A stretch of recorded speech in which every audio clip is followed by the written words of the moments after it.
And we are live with our 35th installment of Nansen Office Hours. Alex, how are you doing this week? I'm doing well as always. How are you doing? I am doing well as well. It is a glorious week in the markets. Markets in the NFT markets feel a little bit frothy, I gotta say. Yeah, I'm excited to see it keep going up, but definitely a little nerve-wracking on where we're going. yeah. There's a lot of stuff happening on many fronts. So I think we have a lot of things to dive into today, actually. So maybe we should just get down to it. Let's do that. I think where do you want to start? A little Pudgy Penguin action. I think we'll save the Pudgy Penguin for a little bit later. We can start with hot contracts, and it's a good occasion to show off some of the new features in Nansen that, we always work to improve the user experience for you, so it's easier to navigate the blockchain, or the blockchains in plural, even with 2 now and soon 3. So hot contracts is a good place. Real quick before we dive in on that, some people have rolled in here. So just a quick hello to everyone, GM or GN, wherever you are in the world. GN for me, GM for you. Exactly. If you are new here, if this is the first Nansen Office Hours you are attending, this is basically an hour where Alex and I shoot the shit, dive into dashboards, talk about stuff that has been going on either in the markets or on chain.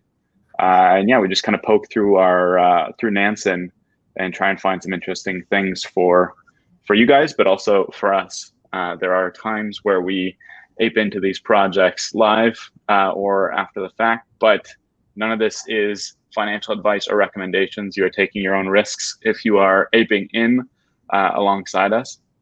So yeah, without further ado, let's start clicking some buttons here. Yeah. So hot contracts up here is a good place to start for those of you who have that feature. But even if you don't, you can follow along on a lot of this stuff. And now you're seeing what's hot here. This is effectively smart contracts that have been deployed on the mainnet within the last 7 days. This is a parameter you can play with.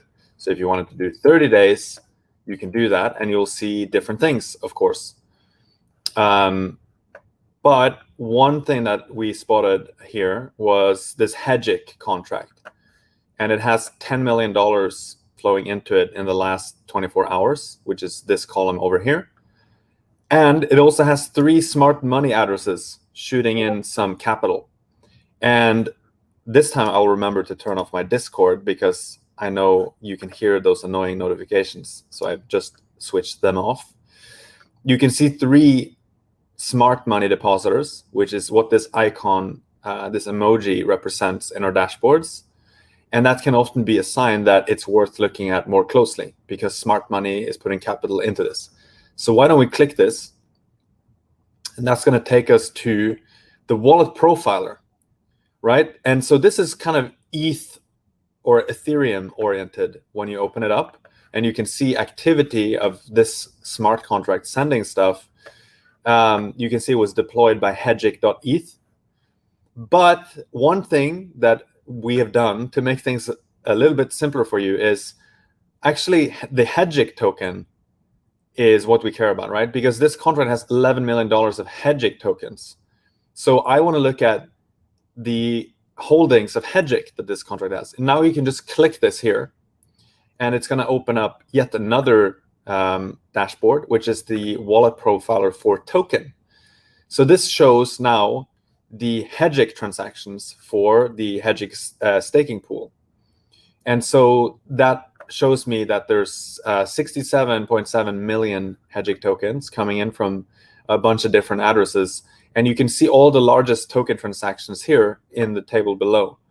You could sort this by time, for example, but right away we see, for example, scottcoin.eth aping in with 1776. That feels like a very symbolic number.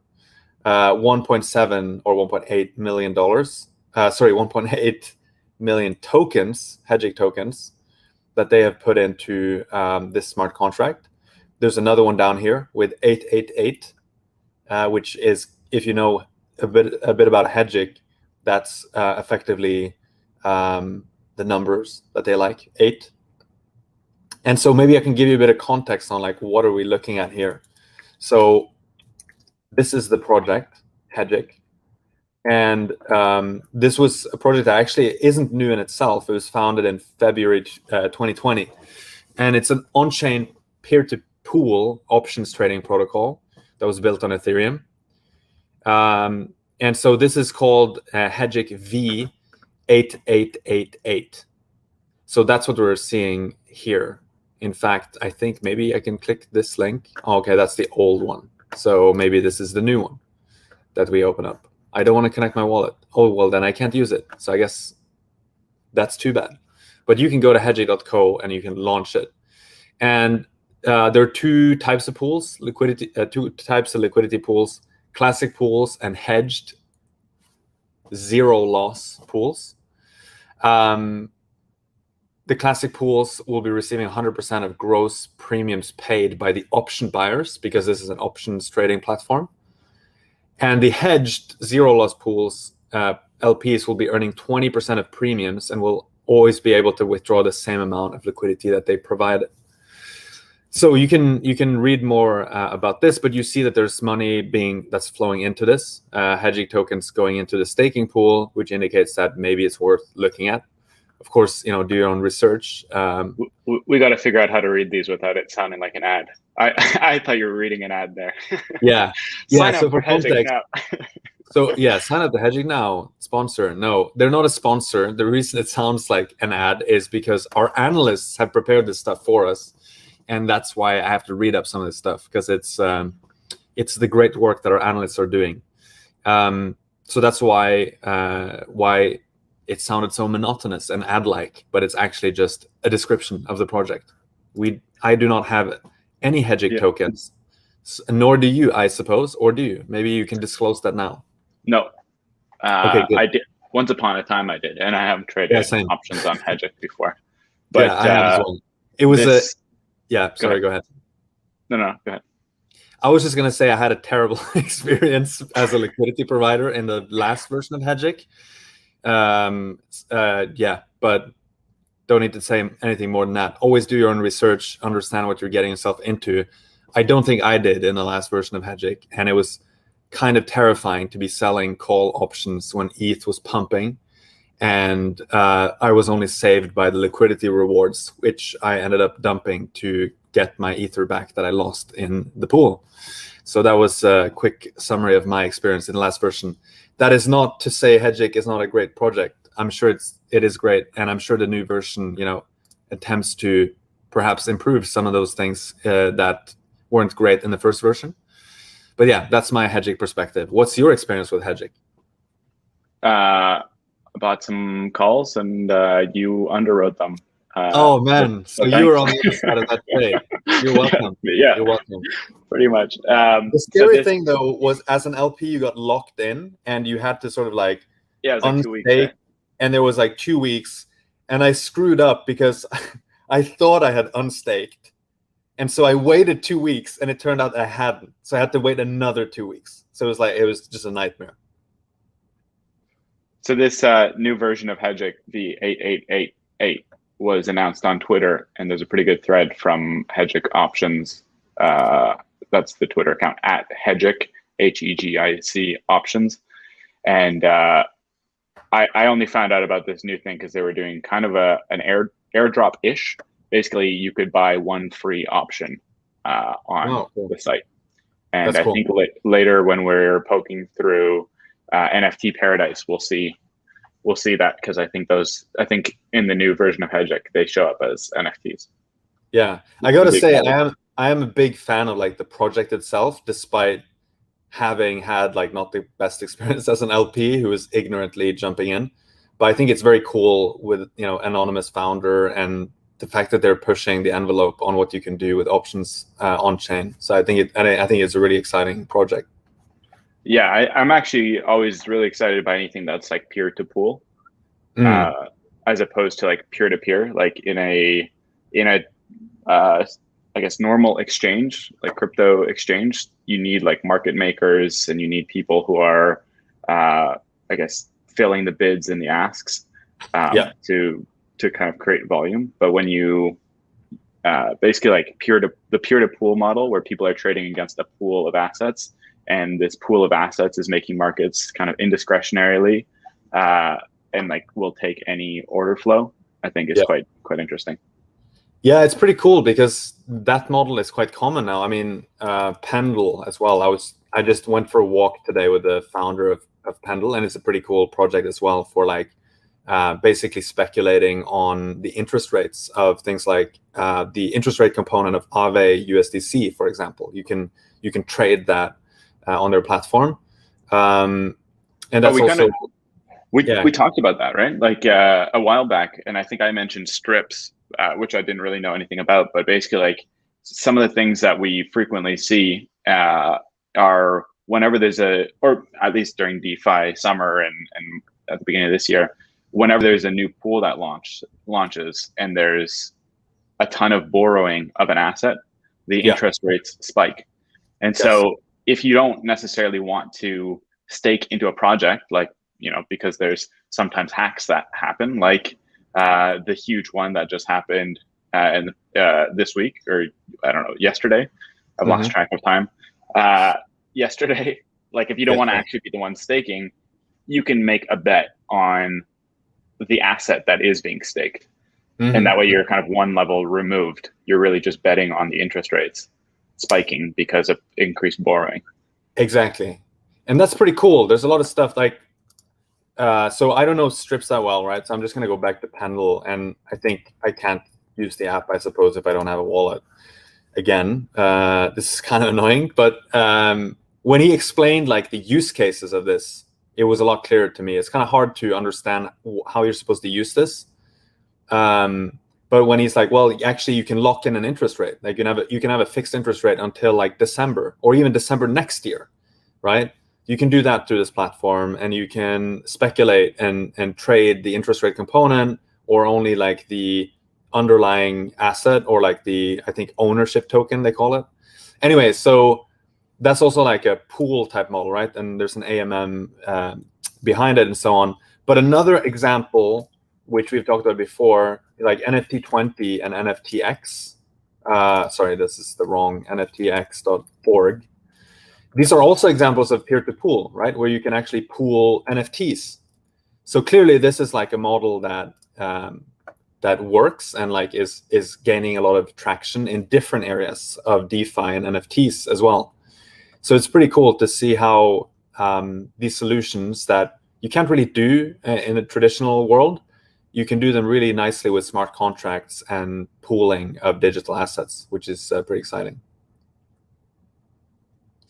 Yeah, and full disclosure, NFTX and NFT20, I hold both of those. So same views on that one.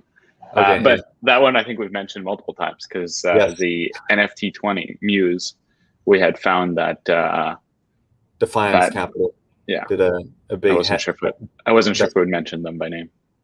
Yeah, I mean it's public, so actually maybe it's worth just poking through that real quick just to show people how you did find it back in the day. Yeah, can we save it for a little bit later? Because I just wanted to pick up on the Hegic thing. So the nice thing that we we went from like hot contracts here, right? So if we zoom back, we were looking at Hegic. We looked at the staking pool, clicked there. That took us to Wallet Profiler. We see Hegic is the main asset that's being held. So we click through on that. That takes us to Wallet Profiler.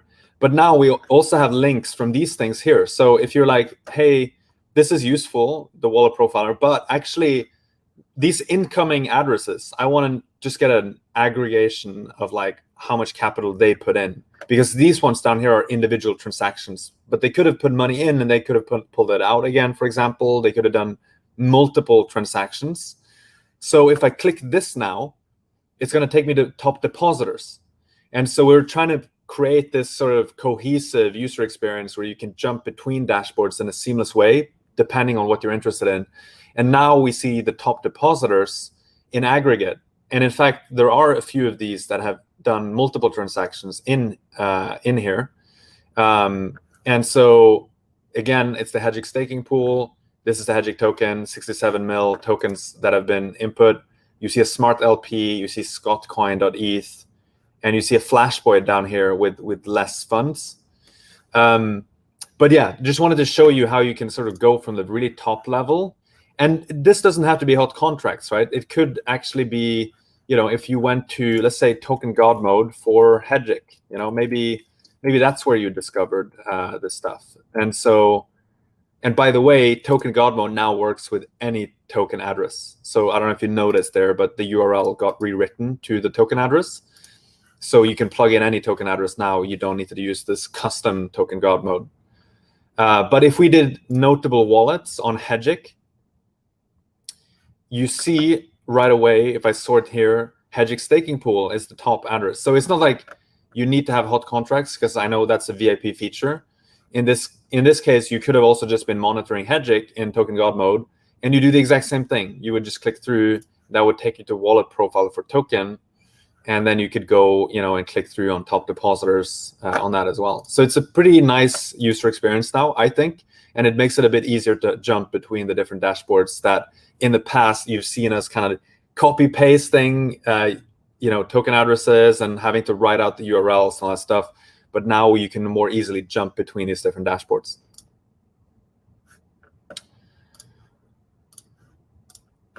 I'm just looking at the comments in the chat here. Someone says, I'm here to hear Alex's penguin experience for the week. Interesting to hear a Hegic at an NFT session. Okay. Well, both projects look rare. Oh, nice. Yeah. So we will, to address that, we will be diving into NFTs shortly. Before we do that, you wanted me to show the Muse thing, right? Yeah, we're kind of hopping all over here. But real quick, before we do that, just to put a bow on the previous discussion, could you quickly explain why someone might use Wallet Profiler when looking at a staking pool versus Top Depositor? Since now those are both kind of interlinked, why would someone want to look at one rather than the other? So Wallet Profiler shows you just the individual transactions, and Top Depositor shows you the aggregate per address. So I like to actually start with Top Depositors. So you sort of click through on that whole journey, and you look at the Top Depositors, because that shows who is active in that pool right now, like who has money in this pool in this very moment. And so that is very important, right? Like if Alameda is in this pool, you might want to know about it. Or if there's other smart money wallets that are in this pool, you would want to know about it. The wallet profiler for token is a bit more granular. So you can see, for example, historical transactions, right, coming in, and then maybe they left the pool. So I think it's good to look at both, but I'd probably start with Top Depositors to get an idea of who's in the pool right now. And then if I wanted to be more granular and understand the exact transactions, like when they sent in funds, when they potentially left, I would use Wallet Profiler for token to answer that. Cool. And also Wallet Profiler for token gives you that time series of the amount deposited in a contract. And True. So you can see, like, over time if the amount of deposits are increasing or decreasing. Absolutely. That's a very good point. And in fact, maybe we could show that here as an example with Muse as well. Yeah. So how did I figure out that Defiance Capital bought Muse before it was announced? Well, if I scroll down, now I'm in token god mode, went to notable wallets. I don't know if you can see the same thing anymore, because of course the data changes all the time. But I spotted this one, Sablier Real-Time Finance. Suddenly was pretty high up. It's gone down a little bit, but it's still among the top holders. And I happen to know that Sablier is like a streaming contract.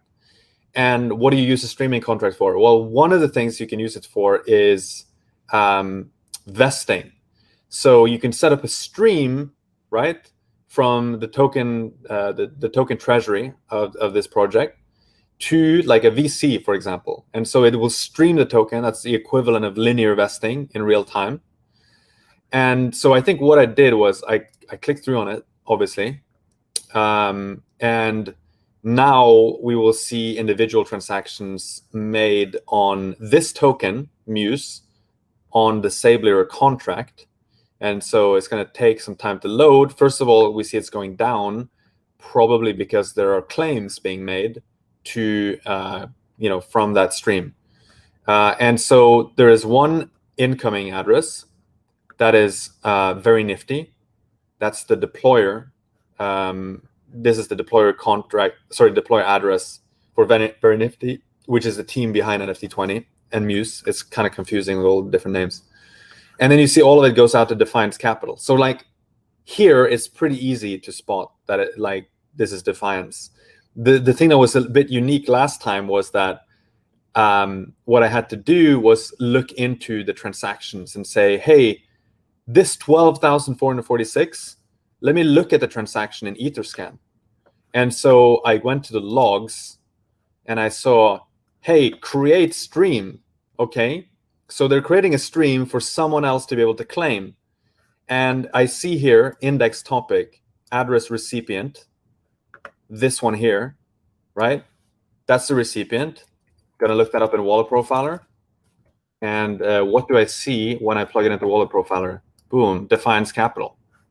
That was literally like how I found out. And that was before they had claimed. So the information was on chain.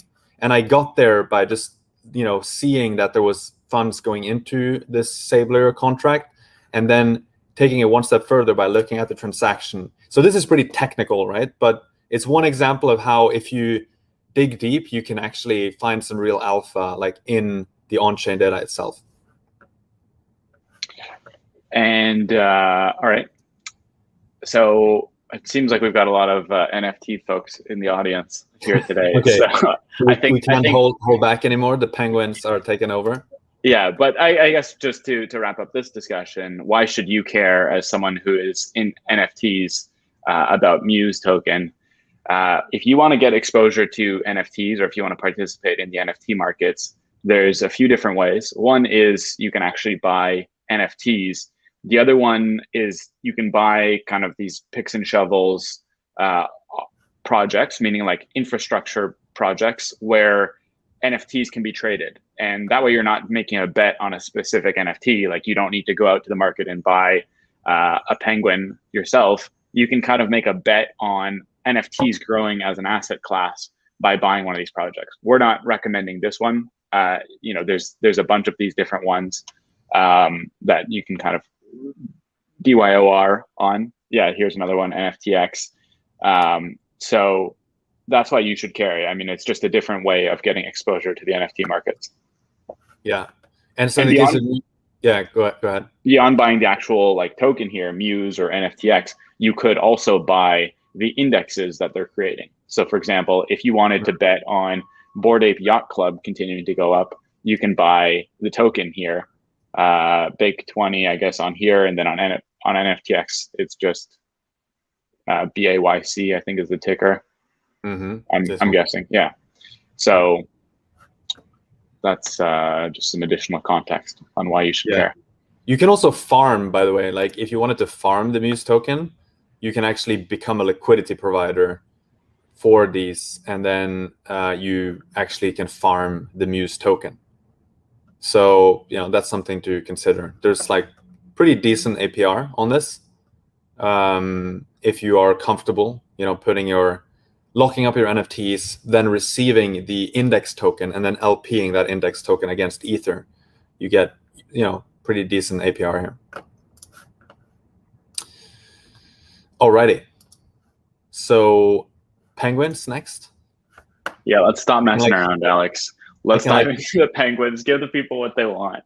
Yeah, I can hear like the cheering over the ether. Penguins, penguins. So I don't really know, where to start. I think actually where it starts with penguins is literally in NFT Paradise, which is over here.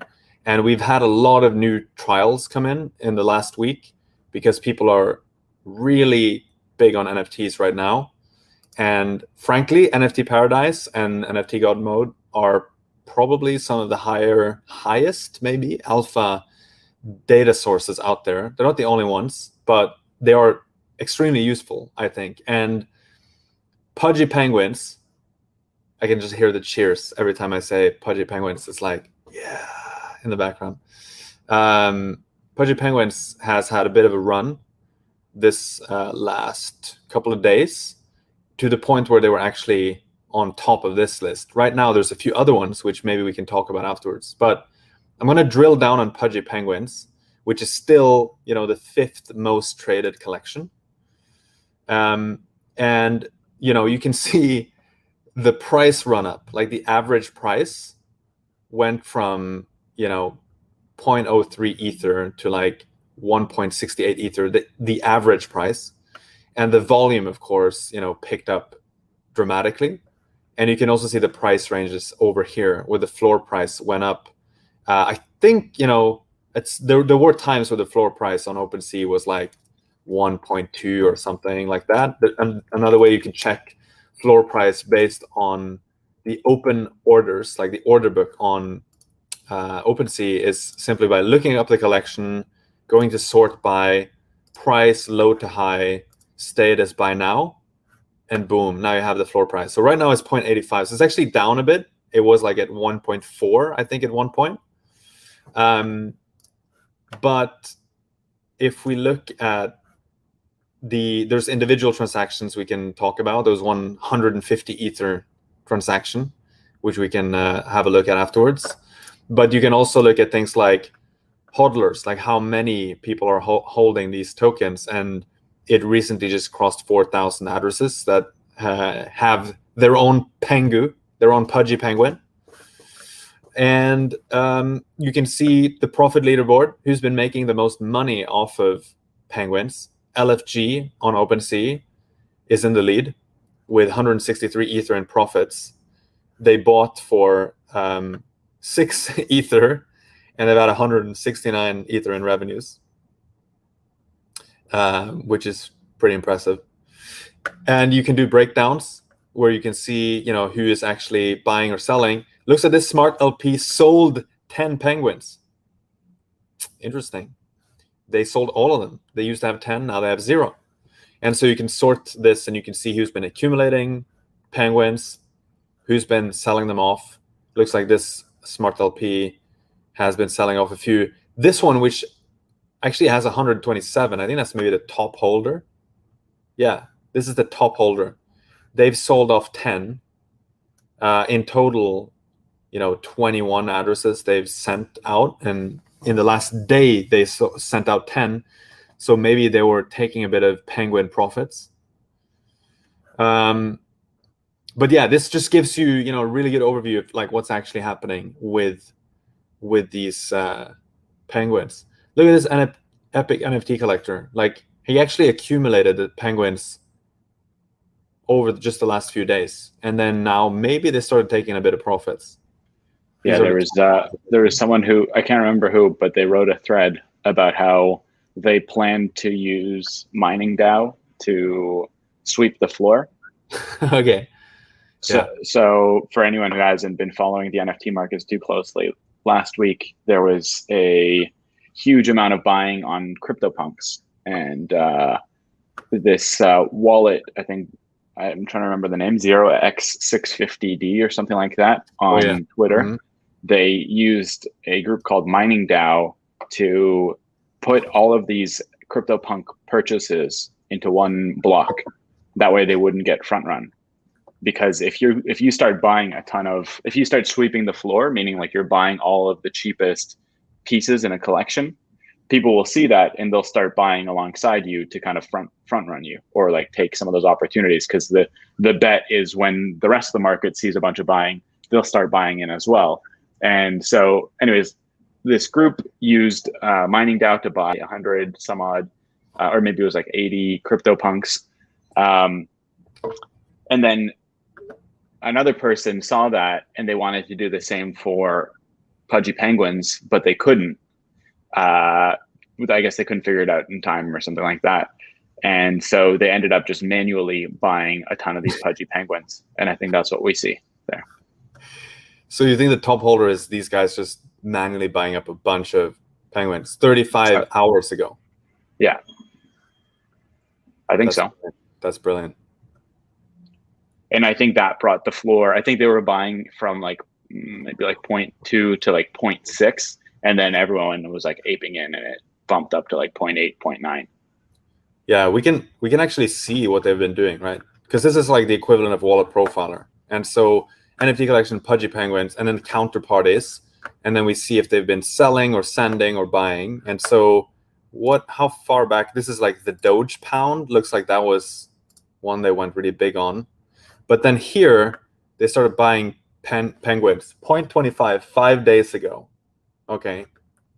And let's see. Yeah, we should have like a way to select so that the time can be more specific. But it looks like they went pretty big on buying penguins from like 0.25, raising the floor. They were probably just buying a bunch of floor penguins. You can literally see the floor going up. So this is like, I think you're absolutely right. They were just driving up the floor. 4, 5, then some of them they picked up for around 3, 5, and then they started buying like more premium ones here, like 1.95, 2, and then 2 and 3 and 6. And so they seem to have been buying like more premium penguins. And then they started sending them out to another address.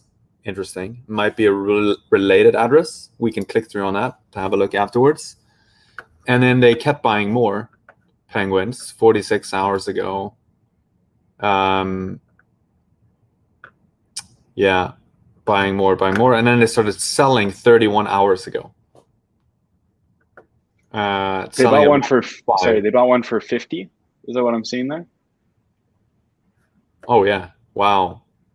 I think that might have been the ghost penguin. Can you click through on it? Let's have a look. 39.50, and then we've got the link to OpenSea as well there. Yeah, OpenSea. Oh. 169. That's a pretty good one. Looks rare. Okay, so I think maybe because right now we've just kind of poked out the different dashboards, I think it's worthwhile talking a bit about how you can use this data to get insights. So looping back to the very beginning, you pointed out that there's been over 4,000, or that there's now over 4,000 holders. How is that relevant? One way it's relevant is because so there's 8,888 Pudgy Penguins, and basically the distribution at this point is quite good.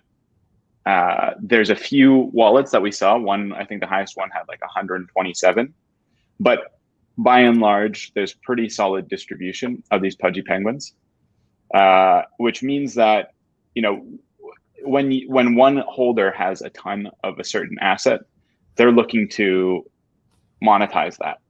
They're looking to sell into liquidity. When there's a lot of buying activity, they will be trying to offload all of their bags effectively. And we saw this a lot with Bored Ape Yacht Club, where Pranksy at the beginning had a ton, and he was selling into the bid when there was a lot of activity, like when a lot of people were interested in Bored Ape Yacht Club. And once the collection kind of distributed wide enough, then we really saw Bored Ape Yacht Club go to the next level, because there wasn't this huge concentration in one specific holder. There was pretty wide distribution. So we don't necessarily have any like benchmarks or thresholds to say this is good or not good. Like, here we see 4,000 out of 888, 4,000 collectors and 8,888. It's hard to say if that's specifically good, but once you start poking around on different projects, you'll start to kind of create your own internal benchmarks of like, okay, this is well distributed, or no, this is massively concentrated in the hands of like a couple flippers, and I'm scared that if the price goes, or like if there's a bid, they'll just dump into it. Yeah, I think that's a really good summary. For context, Bored Apes, which we could look at as well, I think they have about 5,000 holders, and this is a 10K collection. So it's actually a bit more. So it's like more than 50. You could sort of divide the addresses by the number of tokens, right? So that gives you like 51% or almost 52% in this case. And if you would sort of do the same with, and I got lost here. If you do the same with penguins, there's 8,888. So you'd want to get to 4,444 before it's like at the 50% mark.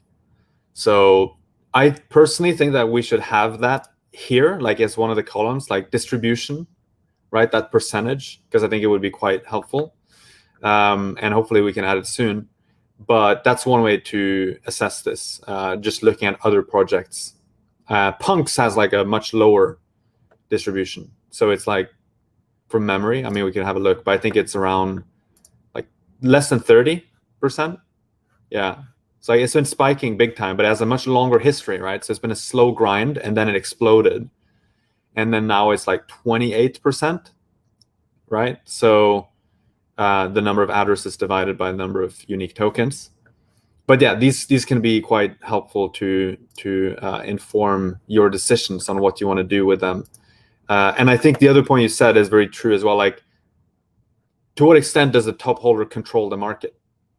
In this case, it seems to me that like I would want to put a smart alert on this address if I'm like serious about flipping penguins, you know, because if they start like offloading en masse, then you'd probably want to know about it. So like you set up a smart alert for what this epic NFT collector is doing, because right now they do have a fair bit of like market power with their actions, and they did also start selling, 35 hours ago. Okay. Sorry. This is an important time to mention feedback.nansen.ai, because you mentioned you would put a smart alert on here, and in the questions here, someone asked, what was the question? The question was, would it be possible to filter the smart alerts for contracts for ERC 721 only? And this is something that I've been trying to push forward, and I need your help on prioritizing this in our product roadmap. So do you want to explain feedback.nansen.ai? Absolutely. This is a great way to lobby support for your cause in feedback.nansen.ai. So you go to feedback.nansen.ai. That looks like this. There's a section that says give feedback.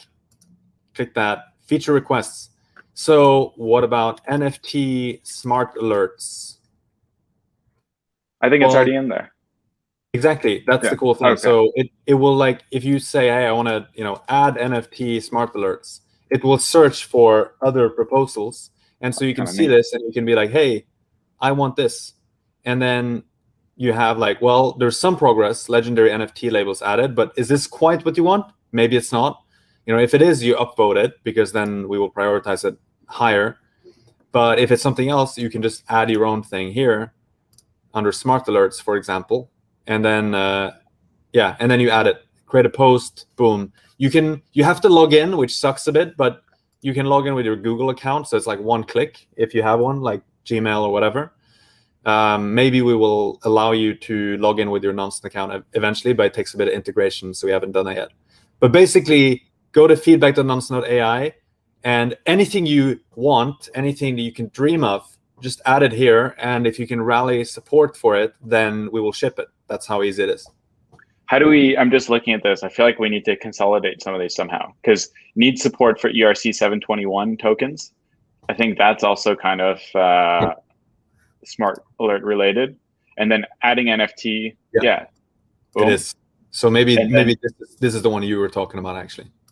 Yeah, but then there's another one on there, which is smart alerts to notify about ERC 721 contract creations. Feature request by max million beats. Okay, but that's a different thing, right? I like it too. I want to upvote it. Oh, Luigi just added that 18 minutes ago. Thank you, Luigi. Oh. Let's go. Nice. Yeah, this is about contract creations, right? So this is when there's a new contract created. But I think the other one, which was this, let's see. Where was it? I lost it. Was it this one? No, it was not that one.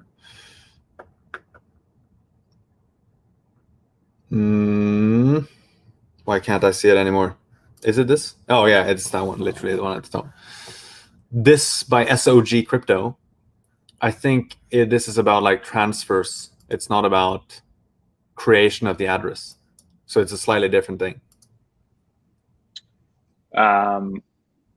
Maybe.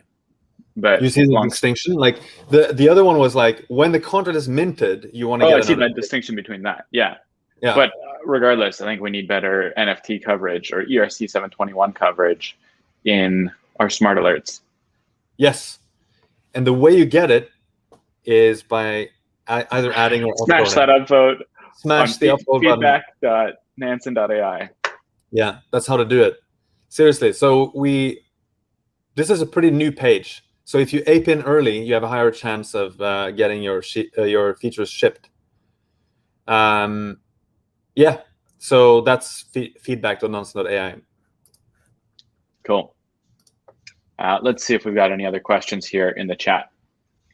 Do you think Gensler is a Freemason? I think we'll skip that question, but it's a pretty funny one.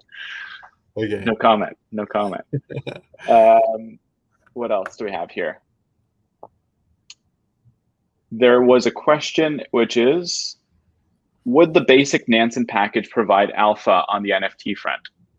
Yes. And the reason is that all the NFT features are available in the standard package. We got this question a lot, actually. I'm not sure why, but all of the NFT features are available in the standard plan.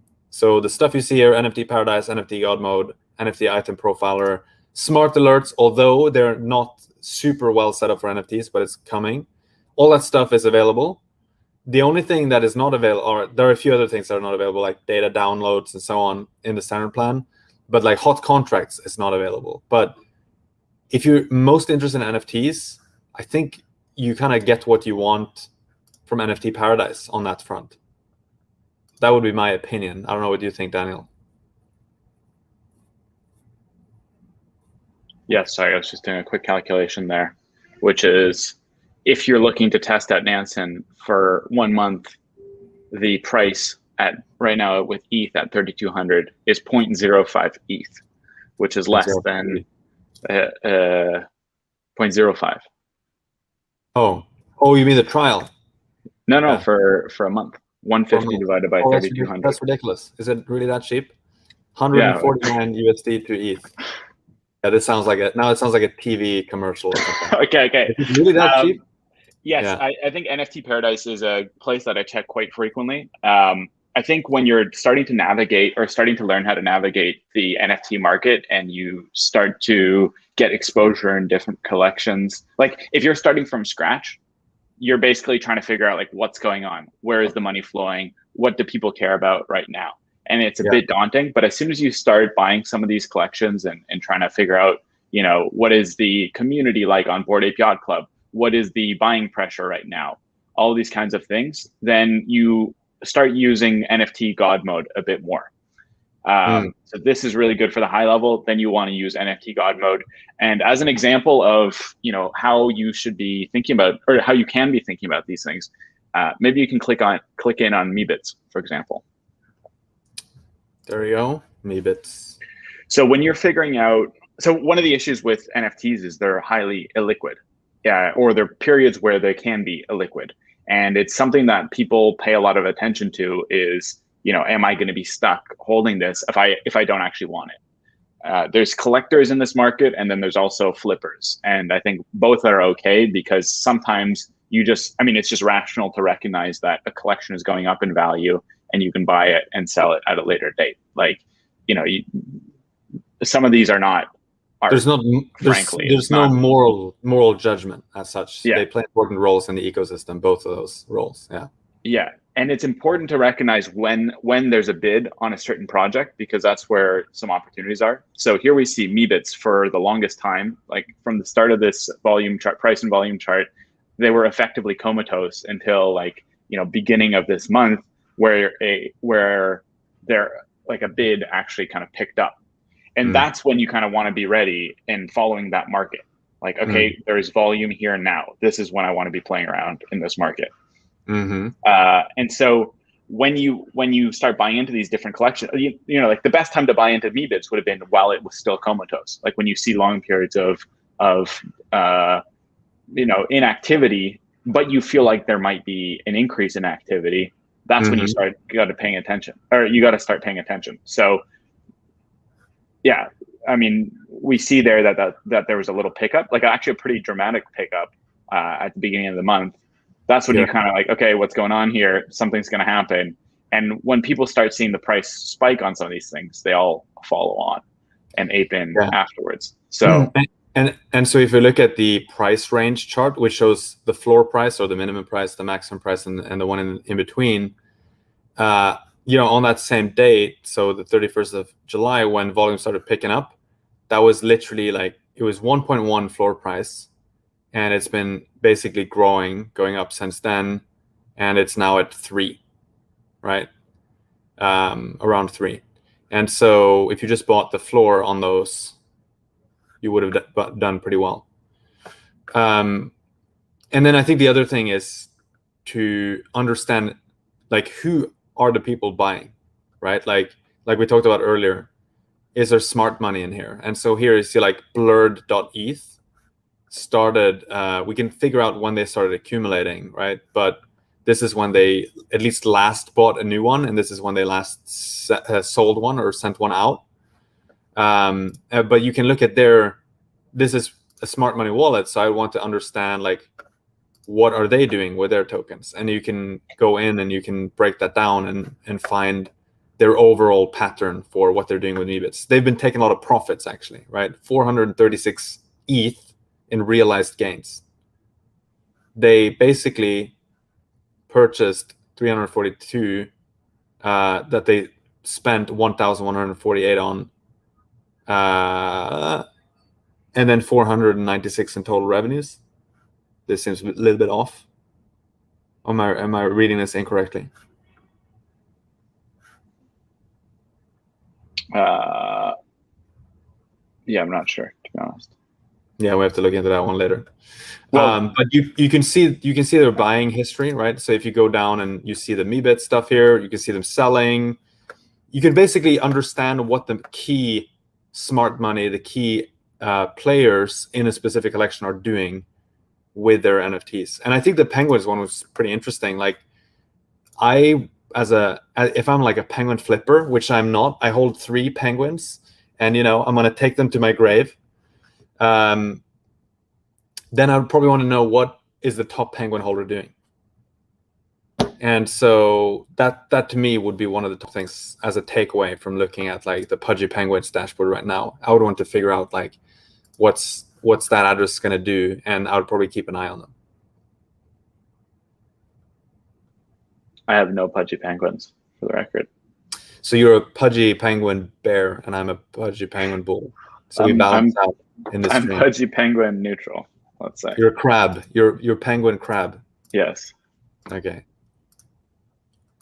I think that kind of covers things on NFTs, unless anyone has any questions. I want to show one thing. I mean, I made a video on YouTube, like how to get started with NFTs in Nansen in 10 minutes. So it's worth checking that out. But one thing that I think is quite nice as well is to look at the balance and changes and just sort by first in. And often you can just eyeball and get a sense of like, who is buying, who are the recent people that have been buying this specific collection. These are addresses that bought this token for the very first time. So they just made the decision to buy a penguin 12 minutes ago, for example, right? So sometimes you can see interesting addresses like conti.eth. You know, you might see your friends, you might see influencers, and that can be quite useful. tferris.eth, is that literally Tim Ferriss? I don't think so. I don't think that's maybe. I don't think that's how he spells Ferris. I think it's with 2 S's at the end, but I could be wrong. But it could be that Tim Ferriss is a big cute pig club bear. Bull, I mean. It could be that he's buying V-Friends. World of Women. I could maybe see that. Yeah. Did you see any of the controversy? I don't know if it was it was Fame Lady Squad, I think. Did you see any of that controversy? I did not. There's always like rumors that most of these NFT projects are made by like the same team. Right. Mostly unsubstantiated, but it turns out there was this group of 3 dudes who were launching like back-to-back projects. One of them was Fame Lady Squad, and it was pretty funny to kind of watch their explanation on Twitter. They're like, we've never said we weren't 3 ladies, or like, yes, just to be clear, we are 3 guys, and like it shows the team picture. Like someone screen capped that tweet, and then it shows the team picture, and it's like it says 3 women, and like anyways, it's just so clear that it's just 3 dudes who are like, let's capitalize on this. And yeah, I think it's kind of died out a little bit. Maybe there's some increased buying. I don't know. Maybe people were okay with the explanation, but it seemed pretty sus. Maybe all press is good press. I don't know. Who knows? Looks at the volume at least tanked from the beginning, which is not too uncommon actually. Like, but yeah, it tanked. The volume tanked and the price also dropped a lot. The average price looks like, yeah, floor price was bouncing around. But yeah, I think actually, going back to, is it worth getting an Nansen account for NFTs? It always depends on like your assets under management, like how much money you manage. And my general rule of thumb, and I'm going to modify this rule of thumb a little bit for NFTs.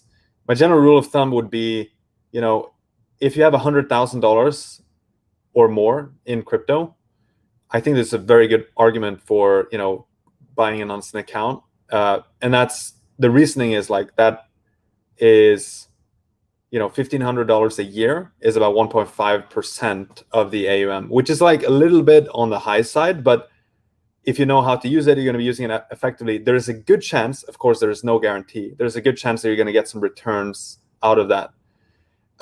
With NFTs, I think this is really new and it's like hard to navigate. And so I think maybe the way to think about it with NFTs is like buy 1 month and you don't have to commit to a full year. You just buy 1 month and you actually just try to learn like what are these different collections. Like you might not have heard about many of these, but here you have the data on which ones actually have traction, right? Like the volume, the price, the transactions, when they were launched, and so on. So it's like a really good education tool, even if you just do 1 month. And you don't have to do month 2 if you feel like you're not getting value from it because for whatever reason you're not active or you don't have a big enough crypto portfolio. But like $149 or what did we say, 0.45 ether, right? That's 0.046 ether. I mean, if you are actually looking at NFTs, there's a good chance that you first of all have quite a bit more ether than that.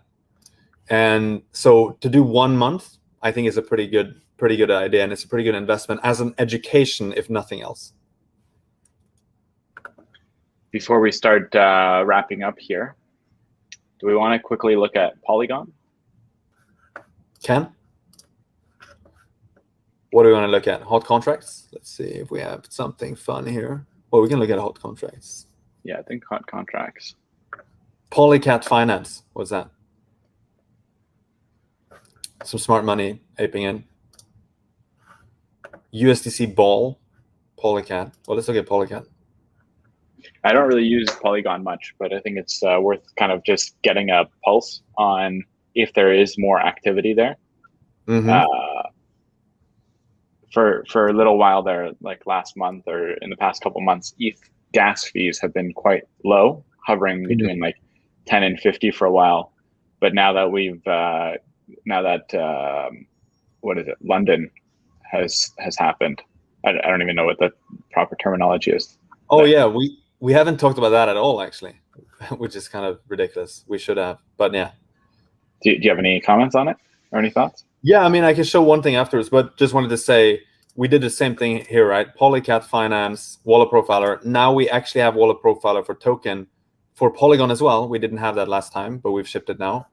And so you can start looking at who's been providing USDC into this pool.